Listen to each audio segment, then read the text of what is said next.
ஆனா இன்னைக்கு நானே இங்க நம்ம சேலத்துல கல்யாணத்துக்கு தேதி கொடுத்து இங்க இருக்கேன். பொண்ணு மாப்பிள்ளைய பார்க்க உங்களோட பேசிட்டு இருக்கேன்.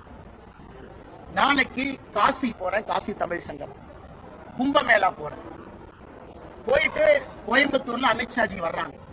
நான் சென்னைக்கு எப்ப போறனோ, அடுத்த வாரம் போக இருக்கிறேன். சென்னைக்கு எப்ப போறனோ, அண்ணா சாலையில எங்க வரணும் திமுக காரன் நாளையும் தேதியும் இடத்தையும் குறிக்கணும். அண்ணா சாலையில பொத்தமுதுவா எங்க, நீ இடத்த முடிவு பண்ணு. அண்ணா சாலைக்கு நான் வர்றேன், இடத்தை குறிப்பிட. அண்ணா சாலைக்கு இங்க வாங்க, அண்ணா சாலைக்கு இங்க வாங்க. நான் தனியால வரேன். பாரதிய ஜனதா கட்சியினுடைய தொண்டர் யாரும் என் கூட வர மாட்டாங்க. தனியால ஒத்தால வரேன். நீ மொத்த படையும் திமுக படையும் மொத்த போலீஸ் போர்ஸ் வச்சு நீ தடுத்து நிறுத்தி பாரு. நேற்று நான் சொன்னதிலிருந்து எப்பொழுதும் பின்வாங்க போவது இல்லை. நான் நேற்று சொன்னேன், கெட் அவுட் மோடி அப்படிங்கிற வார்த்தையை தமிழ்நாட்டினுடைய துணை முதலமைச்சர் உதயநிதி ஸ்டாலின் மேடையில பயன்படுத்துறார்.